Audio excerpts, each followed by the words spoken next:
It happened many years ago, midst scenes of winter snow. A legend or a story true, I really do not know. Beneath the cover of snow white the little village lay, and nestled beside the village church stood the parson's humble chalet.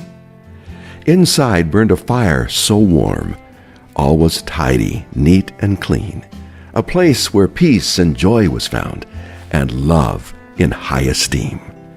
The family gathered round the book at closing of the day.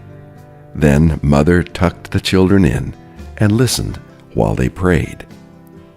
"Please, Jesus," little Mary asked, "send skates to John and Jim. And mother sure could use a dress, one with lacy trim. Father needs a brand new suit, his old one's worn through. And for me, dear Jesus," Mary prayed, "a doll with eyes of blue. Yes, eyes of blue with golden hair. Oh, I can feel her in my arms. I promise to take good care of her, to keep her from all harm." A tear slid down mother's cheek as she listened to Mary's prayer. Her heart was aching as she thought of cupboards almost bare. With Christmas just a week away, no hope could she foresee, just disappointment and despair, and nothing under the tree. But each night Mary prayed the same, with grateful heart and clear, and each night mother's heart would break as Christmas Eve drew near. Late afternoon on Christmas Eve, word came of one so ill. So Father donned his coat and hat and faced the cold wind chill. Evening came without the sound of Father's steps nearby.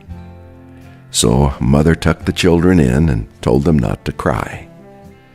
But Mary knelt beside her bed and prayed her prayer once more, while Mother listened with broken heart, and teardrops touched the floor. An hour passed, perhaps more. Then on the porch he came, with shuffle slow and hesitant, the steps of one who's lame. Aghast she was to see her man, so cold and turning blue, ice and snow upon his brow as well as on his shoes. His coat was stiff and cracked a bit as she pulled it from his frame. She helped him to a sturdy chair close to the open flame. A basin filled with water warm she fetched for his cold feet, and wrapped around his shoulders bare a tattered old flannel sheet. He sat there, cold and shivering, then slowly clenched his fist. "God in heaven," he cried, "I wouldn't treat my dog like this." His accursed words rang through the place. Then silence fell around. He looked at her, and she at him, but uttered not a sound. The moments passed, and not a word was said between the two. The crackling of the fire ablaze was all the sound they knew.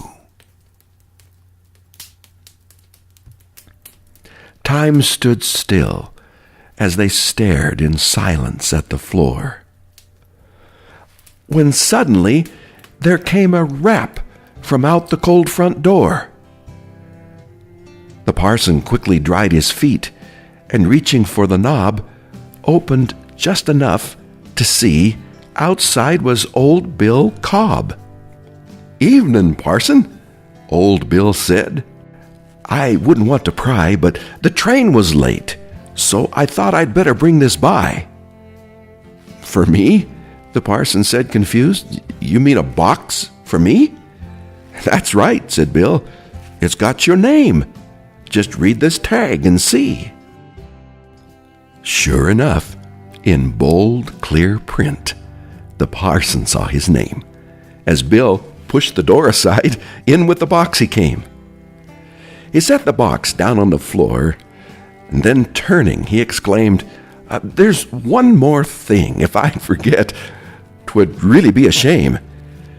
The children were awake by now and huddled close nearby, and watched with eager eyes as Bill brought in a Christmas pie.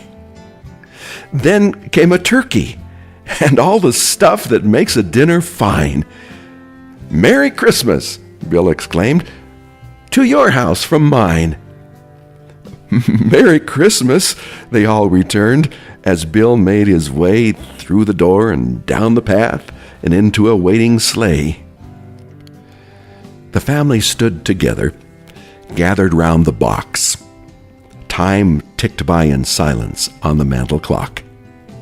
Finally, it was Mary who ventured the first move, and then with glee they all joined in, its contents to remove.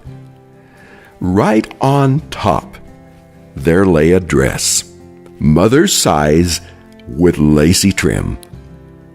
Underneath, a suit for father, and 'twould look right smart on him. Next came some blankets and some sheets, and mother breathed a sigh. Clothing for the children, too, their excitement riding high. Then something flashed from in the box as light bounced off its blade. Out came skates for Jim and John, no less than Mary had prayed.